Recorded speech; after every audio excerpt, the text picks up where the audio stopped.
لوگوں کی بکواس سنو اور چپ ہو جاؤ، لوگوں کی گالی گلوچ سنو اور چپ ہو جاؤ۔ میرے شاگردوں، میں نے ساری زندگی چپ سے گزاری، اللہ نے مجھے پوری دنیا پھرائی، ایک نام دیا، لیکن مجھے کسی بچے نے بھی ذلیل کیا تو میں نے اپنے آپ کو روک لیا۔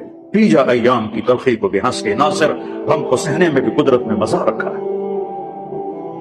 وہ مزہ دیا تڑپنے، وہ مزہ دیا تڑپنے کہ یہ آرزو ہے میری، میرے دونوں پہلوؤں میں دل بے قرار ہوتا۔